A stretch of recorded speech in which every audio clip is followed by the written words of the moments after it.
à tous, bienvenue à cette journée proposée par les équipes relais handicap rare sur la question des troubles de la communication et du comportement dans les situations de transition. Beau programme, si vous êtes là et que cette journée a eu beaucoup de succès dans les inscriptions, c'est bien que c'est un thème qui vous anime et vous intéresse. Donc on est ravis de vous associer à cette journée et à ces travaux, qui sera, je n'en doute pas, constructive et je l'espère aussi conviviale. Ça peut être tout en même temps. Pour introduire déjà cette journée, je vais passer la parole à Fabien Dambeau de la RS Occitanie pour nous resituer un petit peu le contexte aussi de cette journée et du travail que l'on mène grâce et avec la RS Occitanie. Donc, bonjour à tous, je suis donc Fabien Dambeau, je suis le nouveau référent à l'ARS sur la thématique du handicap rare. L'ARS Occitanie que je représente donc aujourd'hui est heureuse de participer à cette journée dédiée donc aux troubles de la communication et du comportement dans les situations de transition. La constitution d'un réseau équipe relais handicap rare a été prévue dans le cadre du premier schéma handicap rare dès novembre 2012. Cela fait donc exactement 10 ans ce mois-ci. Le fonctionnement des équipes relais en tant que tel et le travail collaboratif avec l'ARS remonte quant à lui à 2015. Donc c'est aujourd'hui le troisième schéma handicap rare qui guide nos réflexions et projets et cadre notamment le travail conjoint mené avec les deux équipes relais et l'ARS Occitanie. Cela va très prochainement se concrétiser par un CEPOM, un contrat d'objectifs et de moyens qui nous permettra de mettre en œuvre les objectifs du troisième schéma appliqués aux caractéristiques des territoires et du public de la région en nous appuyant entre autres sur le travail en réseau et les partenariats développés durant toutes ces années par les deux équipes relais. Votre présence à tous ici aujourd'hui illustre la richesse de ce partenariat et la qualité des actions proposées par les équipes relais. Alors à ce titre, le docteur Garrigue, qui est le médecin référent handicap à l'ARS, qui n'a pas pu être présente aujourd'hui et qui vous prie de l'en excuser, Madame Carla da Costa Ferreira, qui était la précédente cadre référente sur ces missions, et moi-même tenions à souligner le travail remarquable et l'implication constante des équipes relais de la région Occitanie, portées par l'IGA et le CESDA 34, travail et implication qui s'illustre notamment par l'organisation de cette journée. La thématique de cette journée porte sur des enjeux majeurs pour le quotidien des personnes et pour la pratique des professionnels. Les troubles de la communication et du comportement sont fréquemment au cœur des difficultés de l'accompagnement des situations critiques et complexes. Et en tant que référent handicap rare, mais également référent situations critiques et complexes, au niveau régional, je suis donc très intéressé et impatient d'assister à cette journée qui sera assurément riche d'enseignements et d'échanges pour tous. Voilà, je vous remercie. Merci beaucoup. Merci. Alors y assister et y participer. Surtout, n'hésitez pas de votre place aussi à intervenir. On va poursuivre cette introduction avec Fabien Delmas, donc directeur du... Alors on ne dit plus CESDA 34, il va nous le repréciser peut-être. Et qui remplace Isabelle Robin, malheureusement absente aujourd'hui, pilote de l'équipe relais Languedoc-Roussillon. Et moi-même, donc Olivier Chabot, pilote de l'équipe relais Midi-Pyrénées. Peut-être pour ceux qui ne nous connaissent pas, mais très vite, parce qu'on s'est dit, est-ce qu'on revient sur cette question des handicaps rares? C'est pas forcément pertinent, donc on ne va pas s'y attarder. Simplement à savoir que pour nous, les handicaps rares, ce sont régulièrement des déficiences sensorielles qui viennent se surajouter à d'autres déficiences graves, ou bien des maladies rares avec des répercussions handicapantes lourdes et complexes. Ce sont en tout cas des situations rares, dans la rareté aussi des combinaisons de déficiences et dans la rareté des expertises nécessaires pour l'évaluation et l'accompagnement de ces situations. Mais bien souvent, et vous l'aurez compris par rapport au thème de la journée, bien souvent des troubles de la communication et des comportements des filles associés ou pas, c'est toute la question qu'on va se poser aujourd'hui, qui va nous animer. Et puis dans tous les cas, dans l'accompagnement des parcours, bien entendu, des transitions à accompagner. On verra aussi quelle définition on donne de cette notion de transition, mais ça c'est pour tout à l'heure. Voilà, peut-être pour présenter les missions des équipes relais. Oui, donc Fabien Delmas, directeur de la plateforme inclusive CESDA de la DPEP 34, donc une plateforme qui s'adresse à la fois à la déficience auditive, aux troubles spécifiques du langage et à l'handicap rare. Et donc dans l'émission de l'ERHR, l'équipe relais handicap rare, sur nos territoires respectifs. Et depuis 2015, on intervient essentiellement sur 3 domaines. Repérer les besoins liés au handicap rare et les ressources, donc à la fois les aidants, les professionnels du social, du médico-social et du sanitaire. Un deuxième point qui est contribuer à l'évaluation et à l'élaboration de projets d'accompagnement que souvent vous portez. Et puis animer des réseaux d'expertise, partager des expériences et étayer les pratiques, que ce soit sous forme collective, de sensibilisation, d'échanges, communautés de pratiques, journées régionales comme celle d'aujourd'hui. Il faut que je continue, effectivement. Alors, l'équipe Relais Handicap Rare, côté Languedoc-Roussillon ou Occitanie-Est, ça dépend à quelle période on se situe, elle est composée d'un pilote qui est Isabelle Robin, qui est par ailleurs chef de service de façon plus large du pôle handicap rare, qui a également un petit service qui s'appelle La Calanque et qui accueille des enfants sur un accueil de jour. Voilà. Et puis il y a 3 personnes dans l'équipe au quotidien, avec une assistante sociale référente de parcours, Elisabeth Herman, une assistante administrative, Agnès Gavoil, et puis Alexandra Tachouer, qui est éducatrice spécialisée, référente de parcours également. Et puis on complète cette équipe d'une expertise de médecin pédopsychiatre, Michel Fruté, qui nous rejoint une fois par mois pour nous aider à mieux comprendre certaines situations. Voilà. Très bien, merci beaucoup. La configuration sur l'équipe Occitanie-Ouest est un petit peu différente. Vous avez toute l'équipe aujourd'hui, on a des magnifiques foulards, donc vous allez pouvoir nous repérer facilement tout au long de la journée. Il y a Argana Bessière, je crois qu'elle est partie coordinatrice médico-sociale, Claudine Bonafos, assistante sociale spécialisée, Agnès Guiraud, médecin psychiatre, Alice Marty, ergothérapeute, ici présente, qui saura manier avec dextérité toute la technique de la journée, Anna Bartolucci, psychomotricienne et référente sur dicécité, et Farida Mezrahi, qui est éducatrice spécialisée. Voilà, donc une équipe pluridisciplinaire au service des situations, mais aussi de nos thématiques de travail. Donc notre thématique du jour, notre objectif, vous le voyez affiché derrière moi, normalement, mieux comprendre l'intrication des troubles de la communication et du comportement. Savoir, nous, questionner l'accompagnement et l'environnement autour de ces situations et se coordonner, notamment lors des phases critiques de transition. Comprenez bien que tous les mots sont importants, on va y revenir plus en détail tout à l'heure. Dans cette journée, il y aura des apports théoriques, des témoignages aussi d'expériences pratiques. L'objectif, c'est de partager un certain nombre de repères et puis, in fine, à la fin de la journée, ensemble, alimenter un guide de bonnes questions sur ces notions-là. Donc nous aurons tout au long de la journée des intervenants expérimentés en la matière sur le champ de l'autisme, des handicaps psychiques ou des handicaps rares à composante sensorielle avec 3 centres nationaux présents aujourd'hui. Mais c'est une journée aussi qui va fonctionner avec vous tous et on la compte participative et contributive parce que vous êtes les uns les autres aussi concernés, expérimentés ou peut-être simplement intéressés par la question. Donc on compte aussi sur votre contribution. C'est une configuration un petit peu particulière dans un amphi pour du participatif, mais on va tâcher de relever le défi. Sachez qu'aujourd'hui dans la salle, il y a des aidants familiaux, des professionnels du social, de l'aide à domicile, des MDPH, de l'ARS, de l'éducation nationale, du médico-social enfants-adultes, du sanitaire, des bénévoles associatifs, des professionnels libéraux, et peut-être que j'en oublie, j'espère pas, mais dans cette liste-là, en tout cas ça démontre bien toute l'étendue finalement de cette problématique et tous les professionnels que ça touche. Donc dernier point avant de vous rappeler le programme sur les modalités de cette journée qui a été reportée à de nombreuses reprises, je crois que c'est la 4e date, enfin on y arrive, sortie d'un contexte sanitaire compliqué.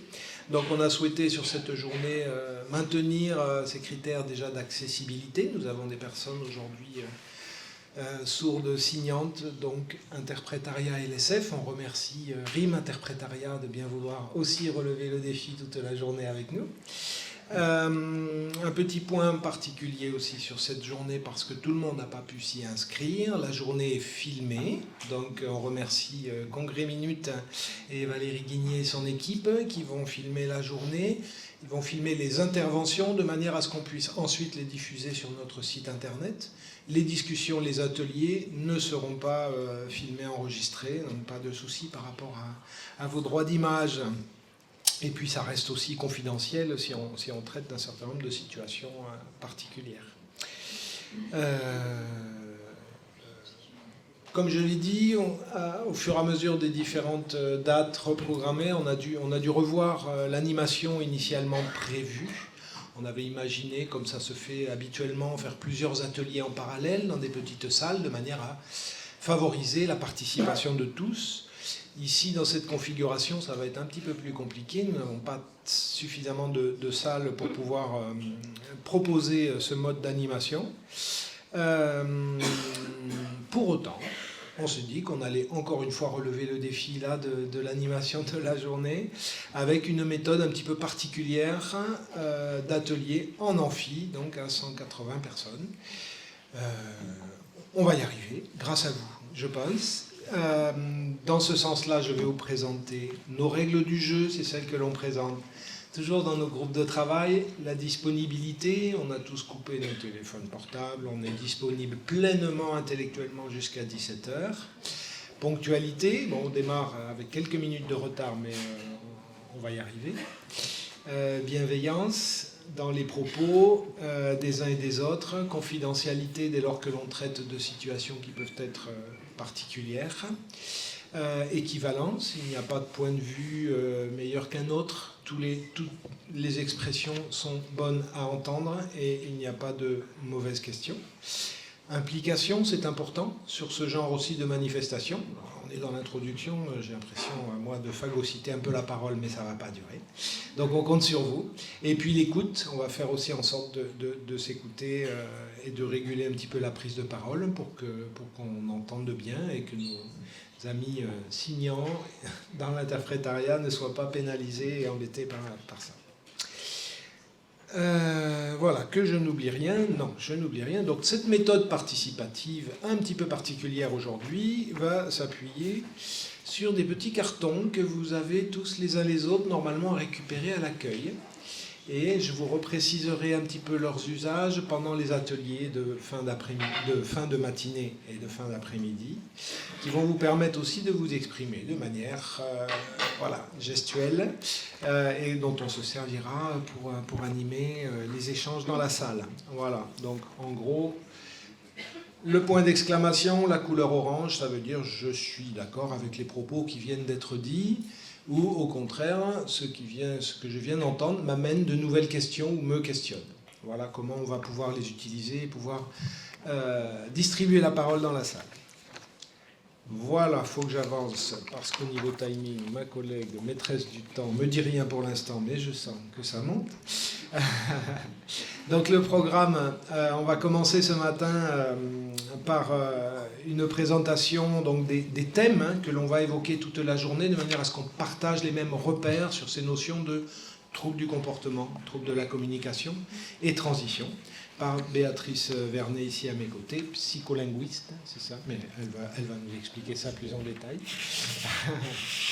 Ensuite, de 10h15 à 10h30, nous allons vous mettre en situation de communication un petit peu difficile, vous allez voir, on va découvrir et expérimenter aussi des choses. Grâce à Argana qui viendra, et puis à l'équipe de l'EMIP, voilà, qui va nous suggérer un certain nombre de contextes particuliers de communication. On partira en pause là-dessus pour revenir et en tirer un certain nombre d'enseignements, nous dire comment vous l'avez vécu, ce que ça vous a inspiré en termes de gêne ou en termes, au contraire, de ressources à mobiliser pour dépasser les difficultés de communication. Voilà, donc en atelier participatif de 10h50 à 12h30, nous aurons un repas sous forme de buffet. Là, on remercie le Trenel, cuisine d'ailleurs, donc ça va être un petit peu exotique, mais c'est une structure d'insertion par l'activité économique de Carcassonne, circuit court, évidemment. On reprendra à 13h45 avec les 3 présentations successives des centres nationaux de ressources.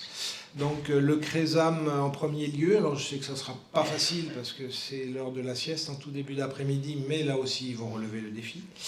Nous aurons ensuite une présentation par le CNR La Pépinière, normalement en visio, si tout va bien au niveau technique, sinon leur intervention, elle a été filmée à l'avance et on vous présentera la vidéo. J'espère que la technique fonctionnera. On fera une petite pause avant la présentation du CNR La Plane. Et enfin, finir par un atelier, encore une fois, participatif et conclusif pour qu'on en tire tous ensemble un certain nombre d'enseignements et qu'on se les note voilà, sur une grille de bonnes questions. Voilà, j'en ai fini pour l'introduction. Béatrice, c'est parti. Bonjour à tous, je m'appelle Béatrice, je suis psycholinguiste et en tant que linguiste, je remercie beaucoup les équipes organisatrices de m'avoir permis d'exercer mon intérêt restreint pour les définitions. Si vous pouviez organiser une petite dictée, ça serait chouette, ça me permettrait d'aller encore plus loin dans les petits tocs des linguistes. Je vais donc intervenir sur cette première intervention pour qu'on puisse avoir des consensus ensemble sur les définitions, justement. De quoi parle-t-on? Qu'est-ce qu'on a en tête quand on parle de communication, quand on parle de comportement défi, quand on parle de transition? Je suis persuadée que si je vous demande à chacune d'entre vous de définir la communication, j'aurai autant de définitions que de personnes dans la salle. On décide tous d'éclairer un certain nombre une certaine partie de la définition de la communication. Alors, normalement, je le fais en direct et en brainstorming. Là, on est trop nombreux et ça prendrait trop de temps pour le faire. Donc, je vous ai préparé les choses. On peut travailler sur différents niveaux d'analyse au niveau de la communication. Je vais vous proposer de travailler sur 4 niveaux d'analyse, que sont l'acte de communication. Qu'est-ce que c'est qu'un acte de communication? Les moyens de communication. Comment on fait pour communiquer? L'acte de communication, c'est qu'est-ce qu'on fait? Est-ce qu'à ce moment-là, la personne communique ou est-ce qu'elle ne communique pas? Qu'est-ce qu'elle fait? Les moyens de communication, c'est comment elle fait. Comment chaque individu réalise son acte de communication. Les fonctions de communication, ça c'est pourquoi on communique. À quoi ça sert? Et la situation de communication, c'est dans quel contexte on communique. L'acte de communication, il va se définir comme un échange à 2. Alors, bien sûr qu'on peut être plus que 2, parce que là, on est en situation de communication et on est plus que 2. Mais il y a toujours 2 places. Il y a la place de locuteur et la place d'interlocuteur. Tout de suite, à l'instant, je suis en place de locutrice, vous êtes en place d'interlocuteur. Tout à l'heure, lorsque ce sera le tour des questions, je passerai en position d'interlocutrice.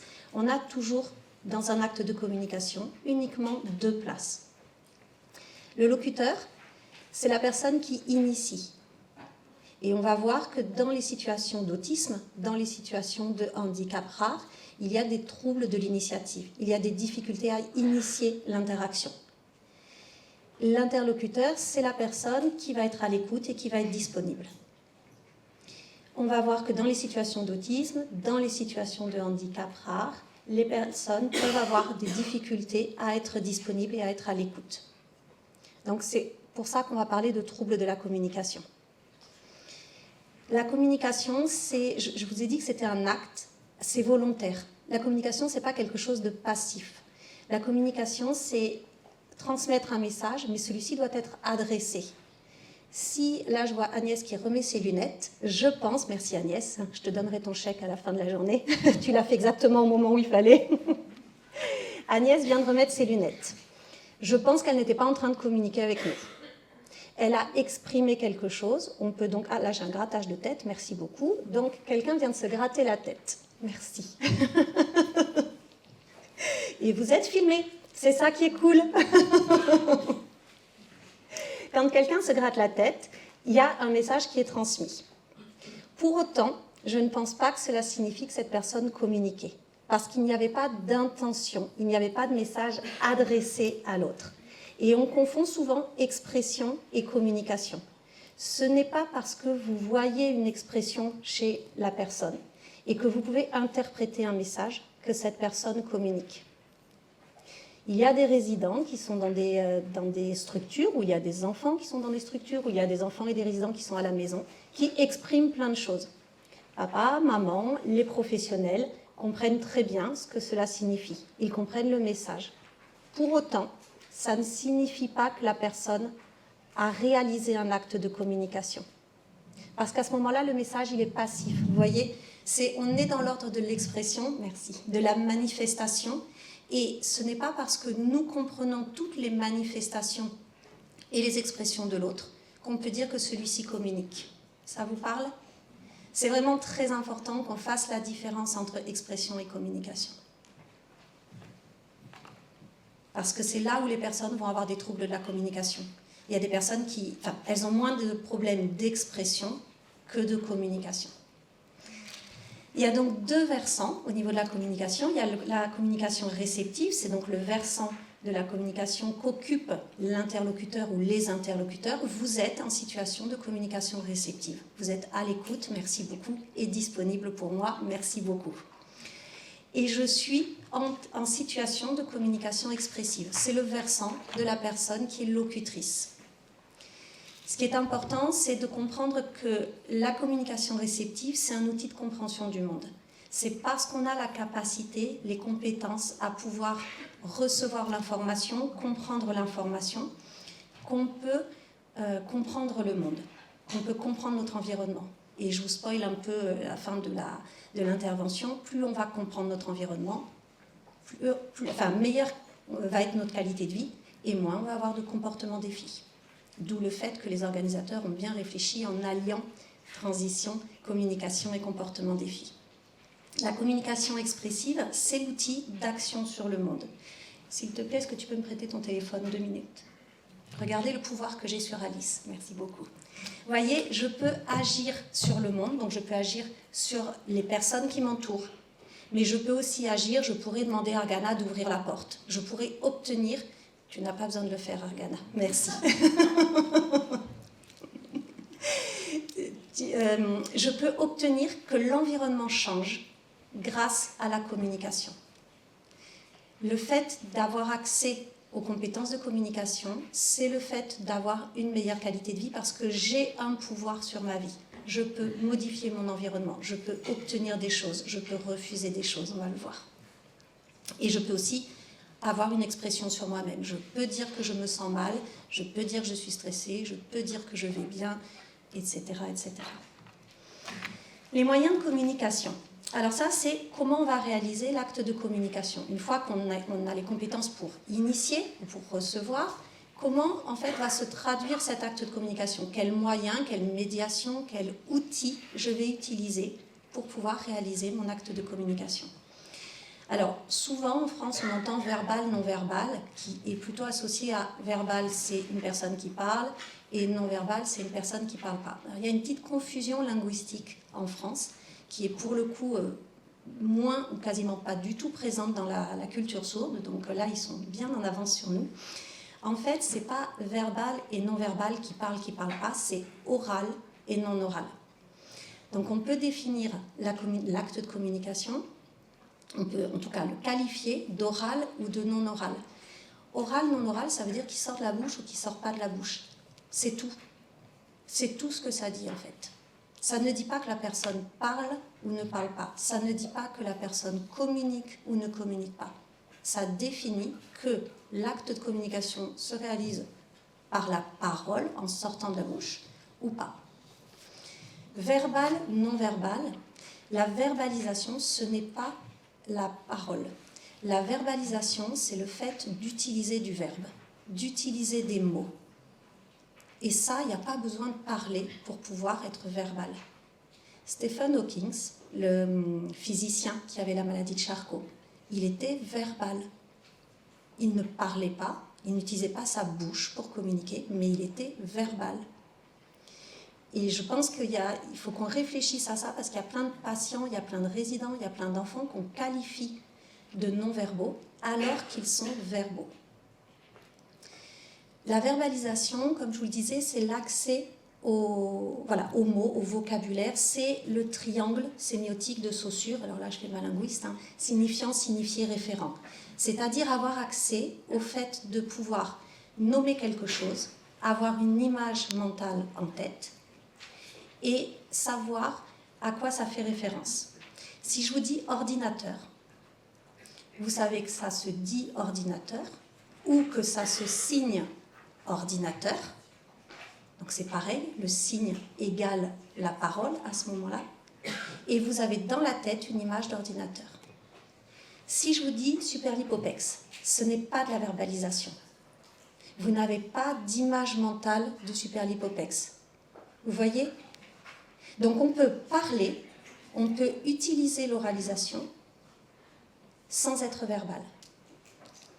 Il y a une différence entre utiliser sa bouche et utiliser des mots. La verbalisation, c'est l'entrée dans le langage. C'est pouvoir construire du langage, c'est pouvoir construire du sens. Il n'y a pas de sens à superlipopex. Il y a du sens sur ordinateur. Donc la communication, elle peut être orale, ça sort de la bouche, et verbale, ce sont toutes les langues oralisées, toutes les langues parlées. Le français, l'espagnol, l'anglais, etc., etc., etc. La communication peut être orale, non verbale. Là, ça va sortir de la bouche, mais ça n'est pas du sens, ça n'est pas construit en mots. Il n'y a pas de syntaxe, il n'y a pas de sujet, verbe, complément. On ne peut pas parler au présent, au passé, au futur. Vous voyez, ce n'est pas l'entrée dans le langage. Donc ça va être les vocalisations, le babillage, les gémissements, les cris. Si je suis porteuse d'un handicap rare et que j'établis un acte de communication avec Alice et que je babille, je ne suis pas verbale parce qu'il n'y a pas de sens, je n'utilise pas des mots, mais je suis orale. La communication, elle peut aussi être non orale, donc elle ne sort pas par la bouche, mais pour autant, elle est verbale. Il y a deux façons de pouvoir pallier la difficulté de parole, c'est la communication signée et la communication visualisée. Lorsqu'on utilise la langue des signes, c'est une langue à part entière. Il y a une syntaxe. On peut parler au présent, passé, futur. Il y a le triangle, ce signe-là, c'est O, si je ne me trompe pas. Eh bien, je fais O, j'ai dans la tête de l'eau et je sais que je parle de l'eau. C'est exactement la même chose que parler et dire O. La seule différence, c'est que soit ça sort au niveau moteur par la bouche, soit ça sort au niveau moteur par le geste et le signe. C'est exactement la même valeur au niveau de la communication. C'est donc de la communication verbale.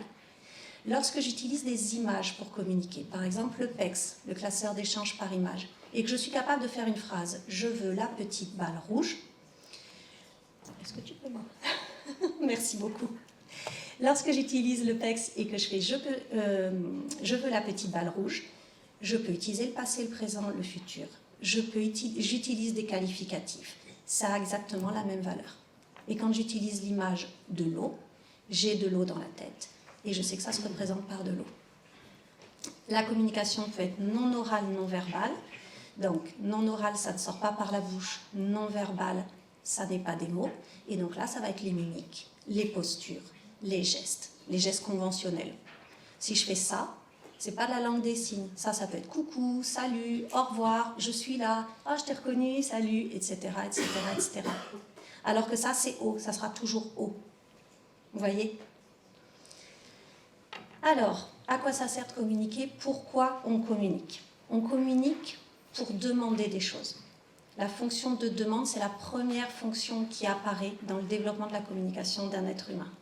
Ça sert à obtenir des choses, ça sert à obtenir un téléphone, l'ouverture d'une porte, etc., etc.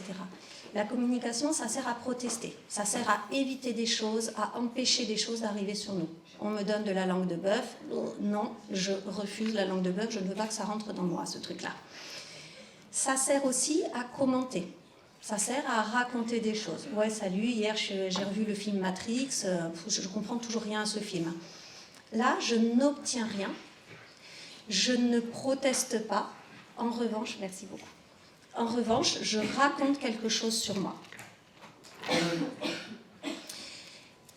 La situation de communication, donc on communique dans une situation donnée et c'est le moment où en fait on va nous demander de nous adapter.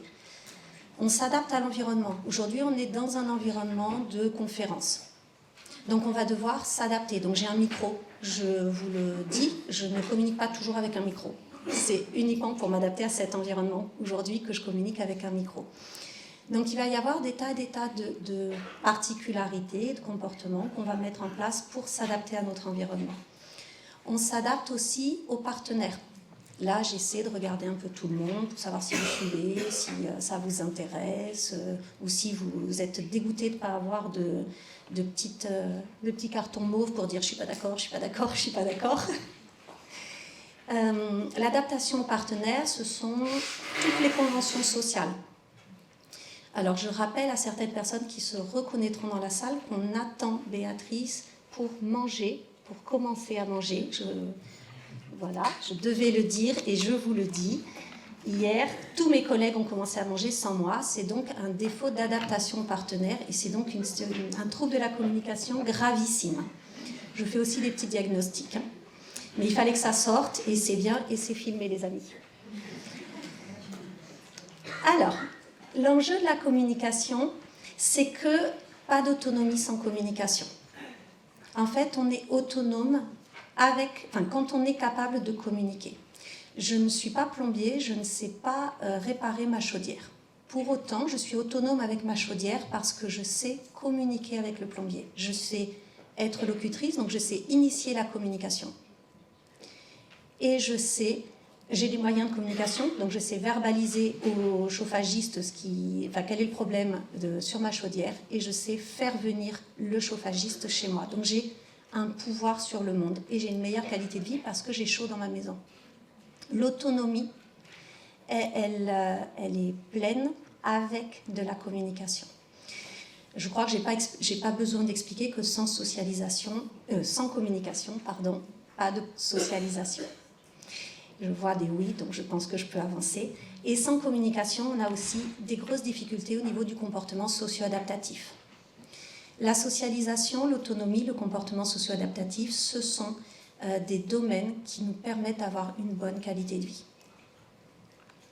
Alors, il existe des outils pour aider les personnes qui ont des difficultés de communication à communiquer. Donc, les outils de CAA, de communication améliorée, augmentative ou alternative.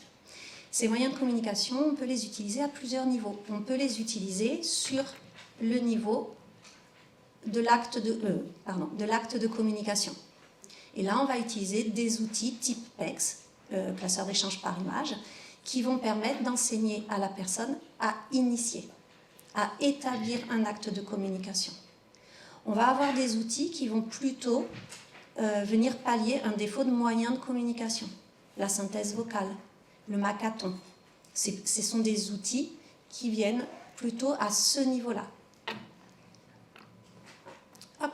Et on a des outils qui remplacent ou qui complètent la parole. Donc voilà, principalement, si on veut de la verbalisation, on a l'échange d'images ou de signes. Bien sûr, il faut toujours le redire, ces outils sont individualisés en permanence à la personne et il faut que ces outils il faut que l'entourage s'approprie ces outils. Si on donne un outil de communication, on me donne la langue des signes, je sais signer, mes parents ne signent pas, mes partenaires ne signent pas, mes collègues ne signent pas, c'est plus compliqué. Donc il faut vraiment qu'il y ait des partenaires de communication qui puissent utiliser ou comprendre le même langage que nous. Bon, je crois que cette diapo se passe de commentaires. La communication, elle va être au cœur de l'accompagnement de la personne. Les comportements problèmes, qu'on va appeler troubles du comportement, comportement défi. L'enjeu, il est tant individuel que collectif. Alors, individuel, j'arrête pas de vous parler de qualité de vie, c'est notre intérêt de proposer une qualité de vie, la meilleure soit-elle, à chacune des personnes qu'on accompagne. Plus la personne va s'engager dans des comportements problèmes, plus sa qualité de vie va être altérée. Les enjeux ils sont aussi collectifs, on n'est pas tous Superman. Travailler, vivre avec une personne qui a Un trouble du comportement, un comportement problème, ça peut être très compliqué, ça va impacter aussi la qualité de vie de l'entourage, qu'il soit professionnel ou que ce soit des personnes qui sont aidantes. Alors au niveau des comportements des filles, vous avez plusieurs définitions. Je vous en ai mis 3 pour que vous voyez que même s'il y a plusieurs définitions, elles se rejoignent. Vous avez une définition d'Emerson qui va établir donc que ce sont des comportements d'une intensité, d'une fréquence ou d'une durée, tels que la sécurité physique de la personne ou d'autrui, sont probablement mises en danger. Ce sont des comportements qui limitent ou empêchent l'accès et l'utilisation des services ordinaires de la cité. Et vous le voyez, ce sont des comportements qui sont en lien avec la tolérance de l'environnement. Il y a un autre modèle, qui est celui-ci, qui va proposer des catégories de troubles du comportement, de comportement problème, agression, automutilation, destruction, stéréotypie ou autostimulation, alimentation et les comportements antisociaux. Vous voyez qu'on retrouve ces catégories dans la définition précédente. Je vous propose une 3e définition, une 3e modélisation des comportements problèmes. On peut parler d'un comportement problème s'il y a au moins une de ces caractéristiques. Ce sont des comportements qui vont être dangereux pour la personne elle-même ou pour les autres. Donc manger de la superglue, c'est un comportement problème. Ça implique un danger pour soi-même. Violenter de manière trop importante l'autre est un comportement problème puisque ça le met en danger. Les comportements qui provoquent des dégâts matériels importants. Alors si on casse un verre par trimestre, ça va aller. J'ai travaillé avec un monsieur qui avait des comportements problèmes. Ces comportements problèmes coûtaient 10 000 € par an. Bon, si nos impôts peuvent passer dans autre chose, c'est tout aussi bien. Je préfère lui acheter des tas de choses qui lui permettent d'avoir une meilleure qualité de vie. Les comportements qui empêchent de façon significative l'intégration, donc tous les comportements antisociaux, tous les comportements qui sont facteurs d'exclusion. Se masturber en public, alors si on le fait correctement, c'est pas dangereux pour la personne, c'est pas dangereux pour les autres, ça ne provoque pas de dégâts matériels importants. Par contre, c'est un facteur d'exclusion. C'est un comportement problème. Et tous les comportements qui rendent les apprentissages impossibles. Donc un comportement qui est répété ou un comportement qui empêche la personne d'être attentive et de se concentrer sur des apprentissages. Donc il va limiter l'instruction et l'apprentissage de la personne. Attention aussi parce qu'il y a souvent un risque d'aggravation si on n'intervient pas. Alors surtout dans l'autisme, avec la rigidité de fonctionnement, il est possible que sans intervention, au début ça c'est pas très très grave, et puis plus on attend et plus le comportement s'aggrave. Je n'arrêterai pas de vous parler de la qualité de vie, c'est mon dada.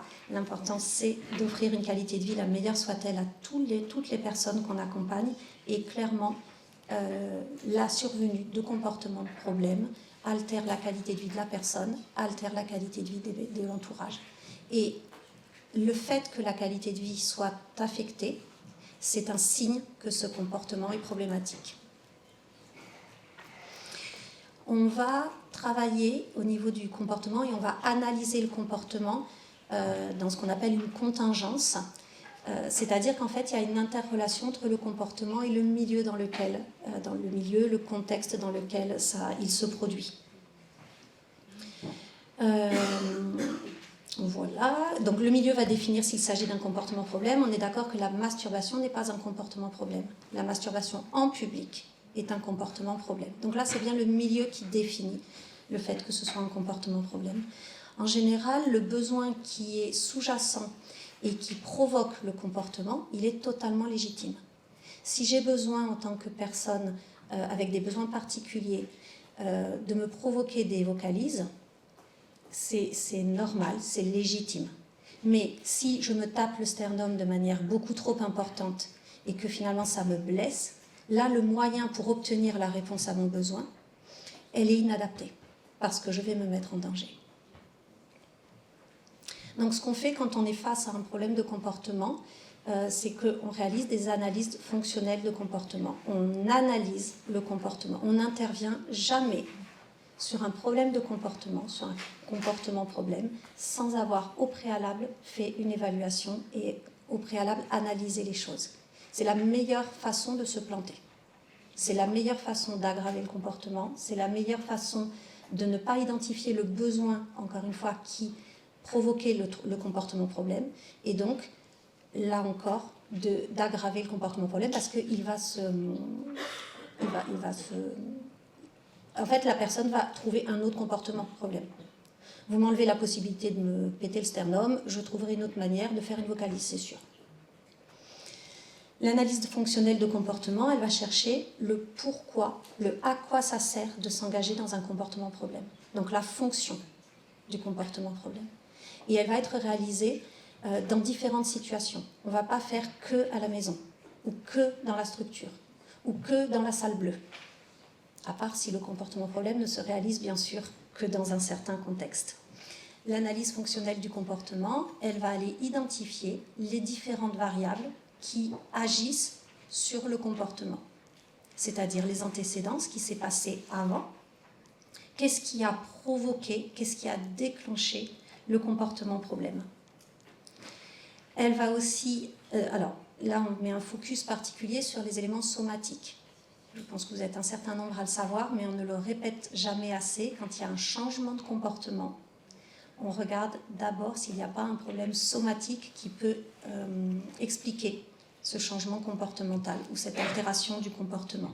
On va regarder aussi tous les problèmes, toutes les particularités sensorielles. Olivier a rappelé que le handicap rare était lié à une déficience sensorielle associée à d'autres déficiences graves. Donc, quelqu'un qui a des particularités sensorielles va avoir plus de risques d'avoir des comportements problèmes parce que l'environnement sensoriel peut être néfaste pour lui. La communication, les éléments psychologiques, psychiatriques et psychosociaux. On va étudier les contextes dans lesquels le comportement apparaît. S'il y a toujours un orage quand le comportement apparaît, ben peut-être que c'est lié à l'orage. Peut-être qu'il faut faire quelque chose à ce niveau-là. Alors vous n'allez pas pouvoir décider s'il y a des orages ou pas, mais vous pouvez peut-être proposer un apaisement sensoriel, vous pouvez peut-être proposer des bouchons d'oreilles. Il y a quand même des choses à faire, même si on ne peut pas décider de la météo. On va aussi analyser les conséquences. Et on va, de la même manière qu'on aura regardé les causes immédiates ou lointaines, on va regarder les conséquences immédiates, différées. Alors, l'intérêt, c'est de prévenir les problèmes de comportement. Le but, c'est pas d'intervenir une fois que ça a eu lieu, c'est de faire en sorte que ça n'arrive pas. La première pierre pour la qualité de vie et pour le respect de la personne, c'est l'évaluation. Évaluer son fonctionnement. Parce qu'il ne fonctionne pas comme nous. Ça ne veut pas dire qu'il fonctionne moins bien ou mieux que nous, ça veut dire qu'il fonctionne différemment. L'évaluation, ça va vous permettre d'identifier leurs besoins. Plus vous allez répondre aux besoins de la personne, moins celles-ci s'engageront dans des comportements problèmes. Si tous mes besoins sont satisfaits, si je n'ai pas de manque, si je n'ai pas de frustration, j'aurai un comportement adapté. Donc l'évaluation va vous permettre d'identifier les facteurs de risque et donc les facteurs de protection. Plus vous avez une bonne santé, ma phrase n'était pas du tout française, mieux c'est pour vous. Plus vous avez de moyens de communication, mieux c'est pour vous. Plus vous avez un environnement relationnel et émotionnel adapté à vos besoins, mieux ça se passe aussi pour vous. Plus vous allez vous travailler sur tout ça, moins il y a de chances que la personne s'engage dans les comportements problèmes. Donc encore une fois, n'attendez pas que ça arrive, prévenez la survenue des problèmes de comportement. On va développer l'approche positive, les stratégies positives et la capacité d'agir de la personne, ça je crois l'avoir dit et je pense qu'on peut passer. Les stratégies de prévention, elles se jouent donc, puisque vous êtes un certain nombre de professionnels, directement dans le projet d'établissement. Ça se discute, ça s'inscrit dans le projet d'établissement. Il faut que ça apparaisse dans le projet d'établissement. Il faut définir les moyens. C'est une démarche éthique qui est partagée par tous et qui est institutionnelle. Il faut que dans le projet d'établissement apparaissent des outils de repérage, d'évaluation, les procédures qu'on va engager lorsqu'il y a la survenue de comportements problèmes. Et on va pouvoir mettre en place des modalités d'accompagnement des proches et des professionnels. Parce qu'encore une fois, ce n'est pas facile pour la personne qui s'engage dans le comportement défi, ce n'est pas facile pour les personnes qui sont autour. Et puis bien sûr, on va travailler sur le partenariat parce que, je répète qu'on n'est pas Superman, on ne sait pas tout faire et on ne peut pas tout faire tout seul. Au niveau de l'intervention, je répète qu'il faut évaluer. La pire des choses, c'est d'intervenir en direct de manière assez spontanée et immédiate et de ne pas évaluer, de ne pas analyser les choses. Donc je ne reviens pas sur l'évaluation, je vous l'ai remarqué, mais on est bien d'accord qu'on va chercher les éléments déclencheurs, les causes, les conséquences, la fonction. On va interroger l'accompagnement, parce que parfois l'accompagnement n'est plus adapté. Il manque des bilans somatiques, il n'y a pas assez d'aménagements, ou les aménagements ont disparu. Les moyens de communication, parfois ils disparaissent. C'est assez terrible. On met en place des moyens de communication, et puis 5 ans après, hop, le résident, l'enfant, n'a plus de moyens de communication. Le rythme des activités. Je suis allée dans une institution où un résident avait une activité tous les 15 jours. Moi, on me donne une activité tous les 15 jours, je vous promets que j'ai des problèmes de comportement. Et l'analyse fonctionnelle n'est pas très complexe à faire. Hein. Les activités sportives. Pareil, on me laisse assise sur un canapé 24 heures sur 24. Je n'ai aucune dépense physique. Vous risquez d'avoir quelqu'un qui a des problèmes de comportement en face de vous. Il n'y a pas besoin d'avoir un handicap rare pour avoir des problèmes de comportement dans ces conditions. Et on va bien sûr travailler sur la cohérence des interventions. Si vous travaillez, alors sans problème de comportement, on travaille sur la cohérence des interventions. Lorsqu'il y a un problème de comportement, on y travaille encore plus. C'est encore plus nécessaire que les interventions soient coordonnées. Dans ces situations-là, c'est encore plus nécessaire que lorsque tout va bien. Alors, je me rappellerai toujours le formateur sur les problèmes de comportement qui disait « La meilleure façon d'enlever un comportement problème, c'est d'en créer un mot ». Et ça, je crois qu'on ne se le répète pas assez. Passez toute votre énergie à enseigner des comportements adaptés aux enfants, aux résidents que vous accompagnez, plutôt qu'à essayer d'éviter les mauvais comportements. Plus vous allez être dans une démarche positive, plus vous allez, augmenter les compétences de la personne, plus vous allez travailler sur les apprentissages de la personne, plus les comportements problèmes vont disparaître quasiment d'eux-mêmes. Parce que souvent, les comportements problèmes sont là quand il y a un défaut d'apprentissage ou un défaut de compétence. Je ne sais pas communiquer, je vais donc m'engager dans des comportements problèmes pour obtenir ce que je veux. Si je veux le téléphone, je peux lui arracher des mains, ce qui est un comportement antisocial, parce que je ne sais pas dire « Alice, peux-tu me donner ton téléphone ?» Je reviens sur sur les particularités sensorielles, dont la conséquence est un certain nombre de difficultés. Les personnes atteintes d'autisme ou les personnes ayant des handicaps rares présentent la plupart du temps des particularités sensorielles. Il est donc encouragé d'aménager, de prévoir des espaces de repli. Alors attention, ce n'est pas des salles d'isolement, hein, on est bien d'accord. Ce sont des pièces de retrait, de repli, de calme. Plus vous allez proposer un aménagement sensoriel, avec parfois des diètes sensorielles, des moments de diète sensorielle, plus la personne va pouvoir se ressourcer et va pouvoir réguler ses sensorialités.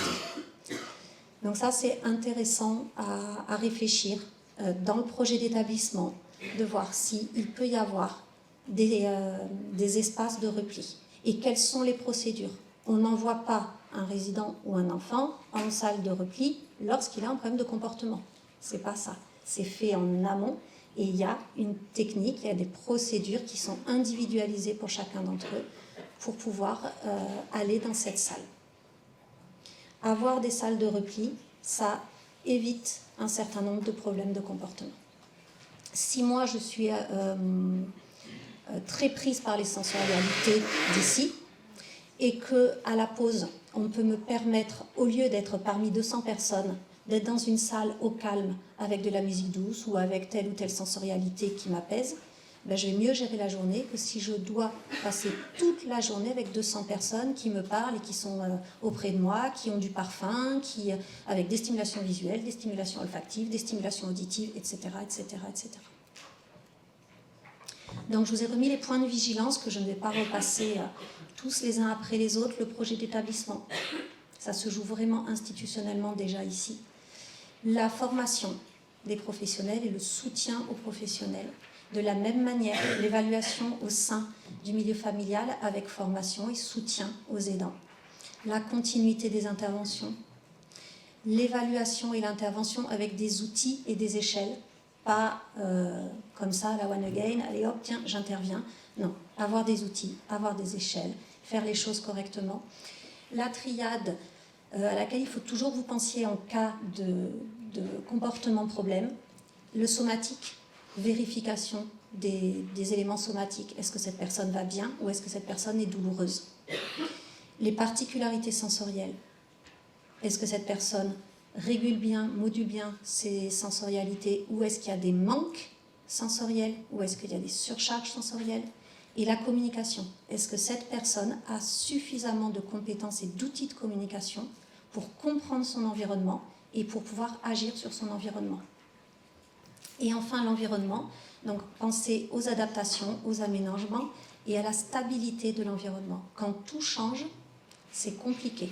Et ça nous fait la transition pour le dernier point qui est les transitions. Alors, comme on est linguiste, on adore les définitions et l'étymologie. La transition, ça se définit comme un passage d'un état à l'autre.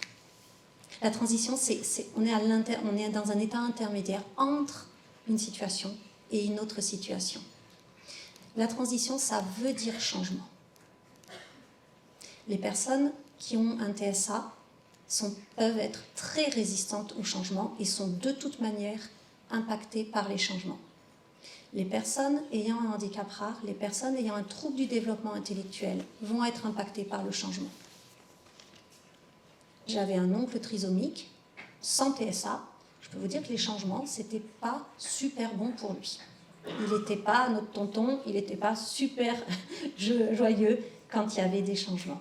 Donc il n'y a pas que les personnes avec autisme qui sont en difficulté face au changement. Et la transition, intrinsèquement, c'est du changement. Vous le savez, le contexte actuel, c'est qu'on passe d'une logique institutionnelle à une logique de parcours.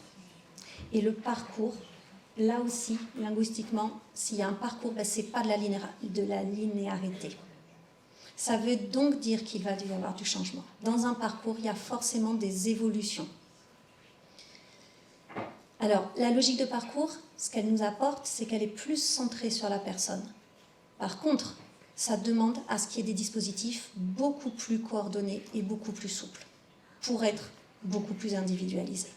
On n'est plus sur l'institution, on est sur l'enfant ou sur le résident qui va partir, qui vient de quelque part, qui va aller quelque part. Comment on accompagne ces transitions? Comment on accompagne cette évolution? Il y a plein d'aléas de la vie. Il y a plein de personnes. L'IME, ce n'est pas le foyer, ce n'est pas la maison, ce n'est pas l'école. Tout ça, tous ces lieux sont accompagnés par des personnes différentes.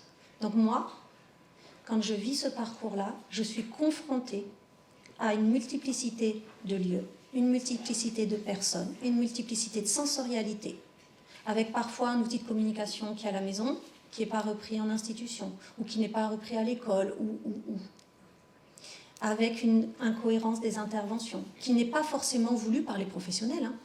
Attention, hein, c'est aussi que c'est compliqué de savoir tout ce qui se passe autour de la personne. C'est là où il y a besoin de coordination. Donc la personne, elle va être confrontée à des changements et dans la situation de handicap, forcément, les compétences socio-adaptatives, les capacités d'adaptation sont moindres que dans la population ordinaire. Donc forcément, beaucoup de changements, pas beaucoup de capacités d'adaptation. Au minimum, c'est de la souffrance. S'il n'y a pas de problème de comportement, au minimum, c'est de la souffrance pour la personne ou c'est de l'inquiétude. Je parlerai plus d'angoisse. Donc, bien évidemment, ce qu'on va vous encourager à faire, c'est d'anticiper toutes les transitions pour permettre à la personne de ne pas subir les transitions. Bon, ça, c'était pour vous montrer qu'on sait faire des super slides avec des tas de dessins. C'est pas moi qui les fais. Hein. Donc, les transitions, il va y en avoir à deux niveaux. Il va y avoir des transitions développementales, donc tout ce qui est de l'ordre de la diachronie, de l'évolution dans le temps. Et il va y avoir des transitions fonctionnelles qui vont être dans l'ordre de la synchronie, donc en même temps. L'enfant va devenir adulte et il va donc au niveau de tout au long de son développement avoir des tas de transitions. La transition entre la petite enfance et l'enfance. L'adolescence, on vous l'a marqué, la période 15-25 ans, adolescence et entrée dans l'âge adulte. C'est une période de transition beaucoup plus importante que les autres. Et après, il va y avoir adulte, sujet vieillissant, même dans la population ordinaire, sans handicap. Ce sont des transitions qu'on vit tous. Et à l'intérieur de cette évolution dans le temps, on a tous les éléments de la vie, les déménagements, les deuils, les séparations, etc., etc. Les frères et sœurs qui partent. Voilà des exemples de transition. C'est pour que vous voyez qu'il y a la dose, si je peux me permettre. On ne se rend pas forcément compte combien il y a de transitions dans la vie d'une personne qu'on accompagne. Parce que nous, finalement, on les passe. Ce n'est pas toujours que facile, mais on y arrive. Il y a toutes les transitions entre les lieux d'accueil et les lieux de vie. J'en ai parlé, le domicile, l'IME, le foyer, etc., etc. Il y a toutes les transitions du quotidien. Tous les jours, il y a des transitions entre les différents temps d'activité. Les transitions du repas, les transitions, les pauses. Olivier a fait bien son travail, il a anticipé, il nous a préparé, il nous a dit qu'est-ce qui allait se passer et il a verbalisé et il a même visualisé toutes les transitions qu'il y aurait toute la journée. Aujourd'hui, nous allons vivre un certain nombre de transitions. Les transitions liées à la famille, les déménagements, le départ de la fratrie, la reprise d'activités professionnelles, les séparations parentales ou autres, les naissances, les maladies, etc. Le deuil, ça peut être la perte de son berger australien. Si une personne est vraiment très attachée à ses animaux, je le suis, c'est aussi un deuil à faire. Et ça peut être très important dans la vie d'une personne qui est en situation de handicap. Il y a des transitions liées à la modification de l'accompagnement, le départ ou l'arrivée des professionnels. Il est possible que certaines professionnelles soient enceintes et partent en arrêt maternité. Il est possible que des professionnels partent de la structure et aillent travailler ailleurs. Il est possible qu'il y ait des stagiaires. Il est possible qu'il y ait des remplacements. Tout ça, c'est des changements. Tout ça, c'est des transitions. Et enfin, les transitions courantes, la période de vacances, juillet-août, où l'hôpital de jour ferme en même temps que l'IME, qui ferme en même temps que l'école, qui ferme en même temps que le CAMS, le CMPP, etc. Les fêtes de Noël, etc. Alors, quoi faire? Voilà ce à quoi on vous encourage. Anticipez. N'attendez pas la semaine avant le déménagement. N'attendez pas la semaine avant le fait qu'il quitte l'IME pour aller au foyer. Anticipez. Alors, bien sûr qu'on vous a marqué si possible parce que un décès subi, vous ne pourrez pas l'anticiper. Le fait qu'il y ait... il n'y a pas qu'un décès, il y a plusieurs choses qui peuvent arriver dans la vie qui font que vous ne pouvez pas les anticiper. Mais tout ce que vous pouvez anticiper, et il y a quand même beaucoup de choses parmi tout ça que vous pouvez anticiper. Noël, ça s'anticipe, je vous le dis, c'est le 25 décembre. Prêt? Et en juillet-août, le CAMS, le CMPP, l'IME, tout, ça va fermer les mêmes semaines. Voilà, je vous le dis, on peut l'anticiper, ça. Une fois qu'on a anticipé, il faut préparer. Ça se prépare. Encore une fois, soit la personne va subir, soit la personne va être préparée. Et là, je vais être lourdissime, repères et outils visuels. Qu'ils aient de l'autisme, qu'ils aient un autre handicap, passez par le visuel, créez des repères. Il n'y a pas besoin d'être en situation de handicap pour avoir besoin de repères. Moi, hier soir, j'ai demandé à Argana où est-ce que ça se passait. Est-ce que le parking, j'allais avoir de la place? Qu'est-ce qu'on mangeait à midi? Parce que j'ai quelques petits intérêts restreints, autres que l'orthographe et les définitions. À quelle heure ça commençait? J'ai demandé mes repères. Et ça m'a calmée, ça m'a apaisée, ça m'a permis d'arriver ici moins stressée. Plus vous allez être en situation de handicap, plus vous avez besoin de repères plus importants. Qu'est-ce que j'ai fait ce matin? J'ai regardé sur mon ordinateur plusieurs fois le programme que m'avait envoyé Olivier, parce que j'avais besoin de visuels. J'avais besoin d'avoir des images mentales de à quelle heure, où est-ce que c'est, etc., etc. Là encore, il n'y a pas besoin d'être en situation de handicap pour avoir besoin de ça. Donc, oui, expliquer et verbaliser et oraliser, mais appuyez tout ça par du visuel. Soutenez vos explications orales et ou verbales par l'utilisation d'outils visuels. Structurer l'espace, le temps et les tâches. Ça va avec le fait de préparer. Structurer les choses. Dites quand est-ce que ça commence, où est-ce qu'on va, avec qui on va voir si par exemple on va visiter un foyer ou si on va visiter un ESAT ou une masse. Dites avec qui le résident va y aller, qui on va voir là-bas, dans quel lieu ça va se passer. N'hésitez pas à prendre des photos avant. Il faut structurer l'espace où je vais, quand est-ce que j'y vais, combien de temps ça va durer et qu'est-ce que je vais y faire. Et communiquer. Mais ça ne sert à rien de communiquer si vous n'avez pas anticipé et si vous n'avez pas préparé. Tant que la personne elle est en situation de stress, vous pouvez communiquer tout ce que vous voulez, ça ne va pas fonctionner. Donc c'est pour ça que, en tant que psycholinguiste, je vous ai mis la communication en dernier. Vous allez pouvoir communiquer quand la personne va pouvoir être un peu disponible et à l'écoute. Tant qu'elle est stressée, elle ne sera pas disponible.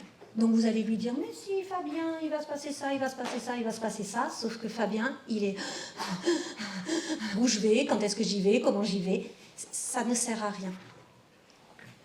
Donc communiquer et permettre de communiquer, il faut que lui puisse me poser des questions et puisse obtenir des choses. Merci beaucoup.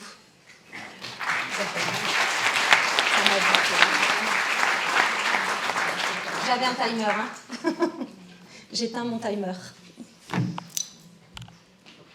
Merci beaucoup. Ah, c'est peut-être l'autre.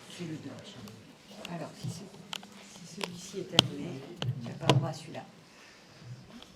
Merci beaucoup. Mais en tout cas, oui, on est dans les temps. C'est magnifique. Avant de passer à la phase d'après, on a quelques minutes. Donc peut-être que cette présentation, même si on va y revenir après dans les ateliers, peut appeler des questions, des commentaires de la part de participants. Est-ce qu'il y en a parmi vous qui auraient des questions, des compléments ? Bonjour. On a parlé des personnes qui avaient besoin de se mettre à l'écart de la sensorialité. Moi, il y a quelque chose qui m'interpelle aussi, c'est les personnes qui semblent avoir besoin de se remplir de sensoriel, en fait, pour pouvoir entrer dans une activité et d'être chargé au maximum. Est-ce que vous avez des pistes ? Comment on pourrait faire aussi pour les aider, ces personnes-là ? Parce que forcément, leur avidité à se remplir de sensoriel peut déranger l'autre et être une vraie entrave à la socialisation. Alors, j'ai la pression parce qu'il y a Delphine dans la salle et j'ai peur de dire une bêtise devant une experte. Donc, premier conseil, allez voir Delphine. Deuxième conseil, donc je parle sous couvert de Delphine. Si je raconte des bêtises, tu me dis. Vous avez totalement raison, les personnes peuvent avoir un profil hypersensible ou hyposensible et souvent c'est selon les sensorialités. On n'a pas un profil global hypersensible ou hyposensible, c'est trop facile. Si la personne présente une hyposensibilité, en effet son seuil neurologique est très haut et donc il va falloir beaucoup de recherche sensorielle. Enfin, il va rechercher beaucoup de sensorialité pour atteindre son seuil. Et vous avez raison, tant qu'il n'a pas, alors vous allez dire rempli, tant qu'il ne s'est pas rempli de sensorialité, eh bien il ne sera pas disponible pour le reste. Donc il faut lui permettre absolument de pouvoir obtenir les sensations dont il a besoin. Je me rappelle quand j'ai été formée aux approches sensorielles, la formatrice nous disait mais c'est pas une envie, c'est un besoin. Et quand on a compris ça, on réagit complètement différemment en tant qu'aidant ou en tant que professionnel. Vous devez remplir ce besoin. Donc là, il y a tout un tas de formations par des professionnels très très gentils et expertes, et vous avez tout un tas de stratégies qui vont vous être amenées pour pouvoir permettre à la personne d'obtenir ses sensorialités, voire même de les obtenir plus rapidement. Je sais que parfois on couple deux sensorialités et ça permet à la personne... Allez-y, je vois que... Alors, ma question était... ma question était comment on fait pour permettre de se remplir sensoriellement sans empêcher la part sociale, en fait.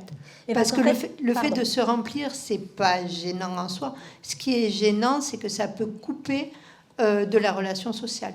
C'est qu'il ne faut pas le faire à ce moment-là. Il faut le faire en anticipant. Si vous savez que cette personne, elle a tel et tel besoin sensoriel, vous n'allez pas attendre la sortie au cours de laquelle cette personne va tenter de se remplir et ça va être un facteur d'exclusion.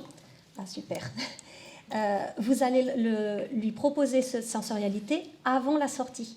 Donc, dans son emploi du temps, vous allez pouvoir lui proposer différents moments de sensorialité qui vont lui permettre, lorsqu'elle aura besoin, cette personne, d'être disponible socialement, d'être disponible. Je vois que tu vas prendre la parole. Oui, j'apporte peut-être juste cette petite notion, c'est que je ne suis pas sûre que ça rentre complètement dans le cadre de la question des transitions. Cependant, la transition d'arrivée en atelier, si effectivement la personne a besoin de vivre ce temps-là, il va falloir le prendre en compte. Donc effectivement, c'est dans le sujet. Moi, je dirais une chose, et malheureusement, on n'aura pas le temps, je pense, aujourd'hui, de développer ça, mais passer d'abord par une évaluation me semble absolument indispensable pour bien connaître la personne que vous accompagnez.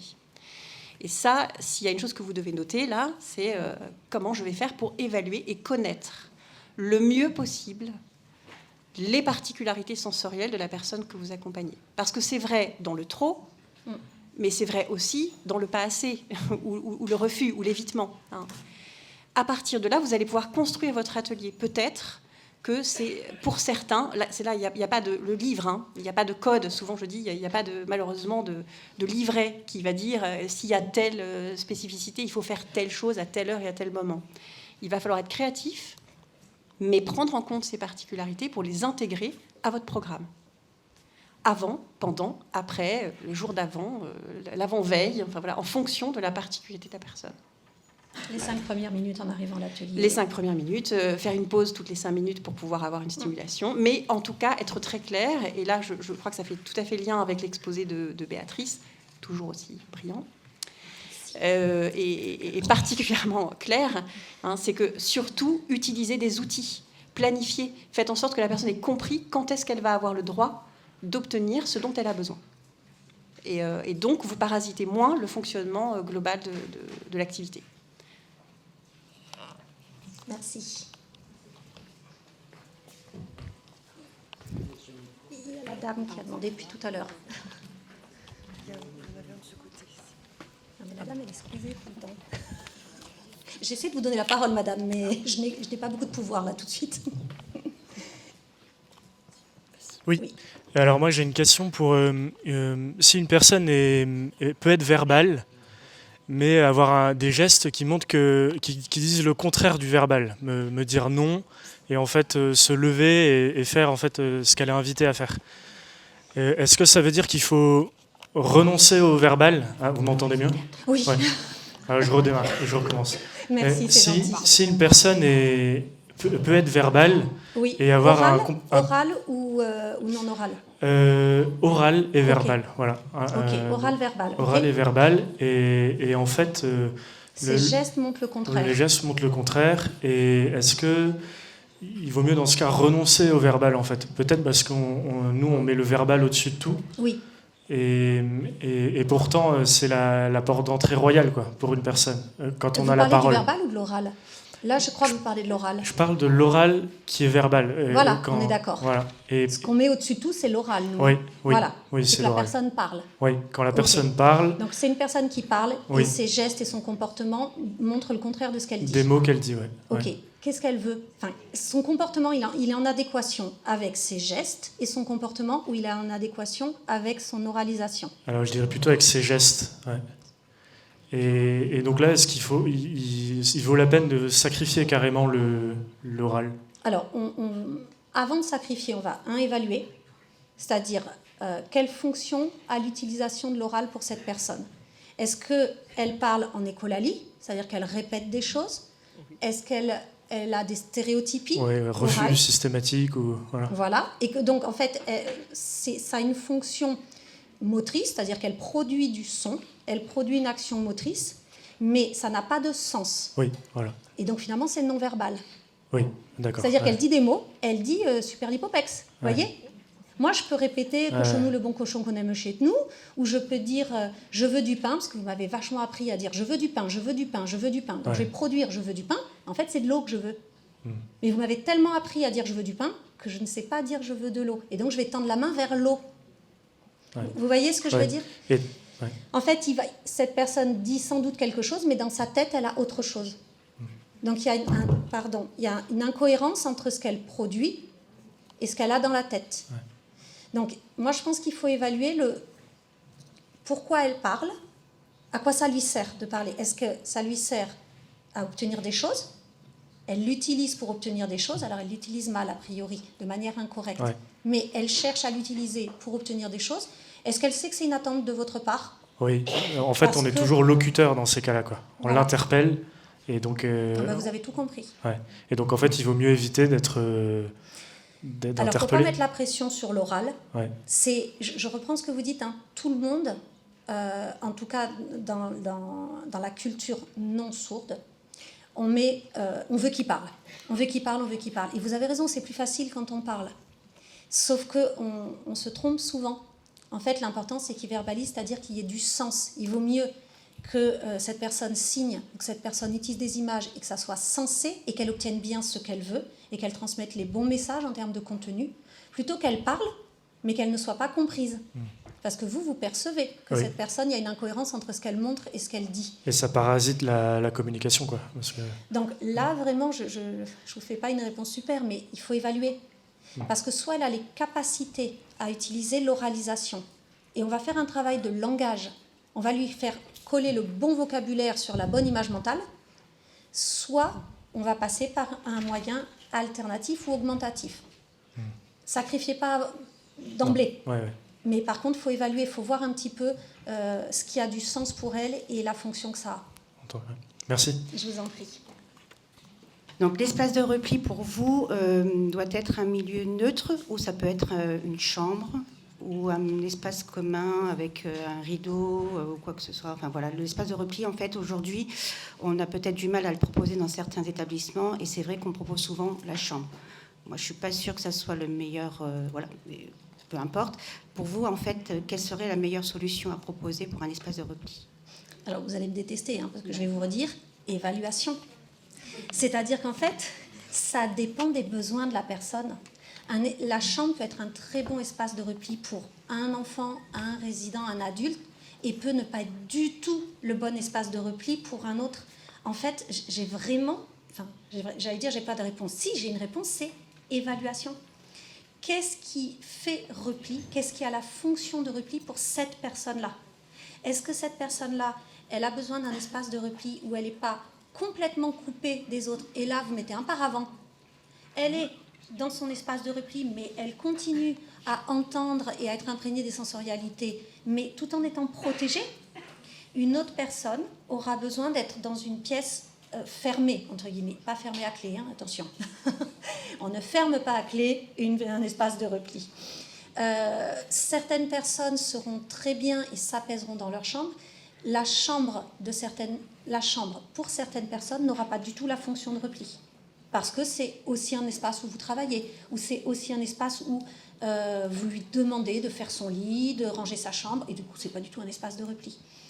Je suis désolée, mais vraiment, c'est tellement individuel, et je suis pas si désolée que ça, parce qu'en fait, j'assume de porter le fait que ça appartient à la personne et que ça doit être individualisé. Donc vraiment, évaluation, évaluation, évaluation. Merci. Une toute dernière question, et puis on y reviendra de toute façon dans l'atelier après. Merci. Voilà, on vous apporte le micro, la toute dernière. Et j'en profite pour appeler Vous du pouvez me coup choper à la pause, Morgane qui est là, François, Argana, Parce que je vois la pauvre venir dame. nous rejoindre pour la suite. Bonjour. Alors, vous m'entendez? Oui. Oui. Alors, on a bien compris que l'évaluation, c'était central. Du coup, Merci. quels outils d'évaluation vous avez à votre disposition et que vous pourriez nous faire partager? Parce que je pense que peut-être que vous en avez plein que nous n'avons pas forcément, ou Enfin voilà, on a le profil de Dunn pour, enfin voilà, profil sensoriel, etc. Mais voilà, il doit y en avoir certainement beaucoup d'autres. Donc, est-ce que vous pourriez nous faire une petite liste? Enfin voilà, merci. Alors, ça me permet de passer un message pour les personnes de l'ex-Midi-Pyrénées. Au niveau du Centre Ressources Autisme de Toulouse, on est en train de monter une testothèque. Donc, vous allez pouvoir bénéficier d'un certain nombre d'évaluations, d'outils d'évaluation par le CERA de manière gratuite. Donc, vous aurez une liste, en plus des tests. Et en plus de ça, une fois par mois, on organise un atelier sur un après-midi de présentation des tests. C'est-à-dire que vous pouvez vous inscrire, là aussi c'est gratuit, hein, vous pouvez vous inscrire à ces ateliers et en fait on vous présente le profil de Dunn, on vous présente la Vineland, on vous présente telle et telle et telle évaluation. Donc ça c'est bon à savoir pour les personnes de l'ex-Midi-Pyrénées. Pour l'autre CRA, je reconnais que je ne sais pas encore s'il y a une testothèque, mais vous pouvez m'envoyer un mail et je vous répondrai parce que je prendrai l'info. Mais en tout cas, les centres ressources sont là pour vous accompagner, que ce soit Toulouse ou Montpellier. Sur la liste des évaluations, vous voulez une liste sur tous les domaines de développement? Parce que là, Olivier, et je vais me prendre un outil visuel dans la tête. Je vais reprendre celui-là, en fait. Voilà. Donc, je vous propose qu'on en parle aux pauses et je vous ferai une liste. Et vraiment, n'hésitez pas à contacter les CERA parce que, voilà. Là, si je vous fais la liste sur tous les domaines de développement, je pense que je vais vraiment empiéter sur les autres. Mais voilà, vous me trouvez à la pause et je vous en donne quelques-uns. Et sinon, par mail au CERA, on vous donne les réponses. Vraiment, avec plaisir.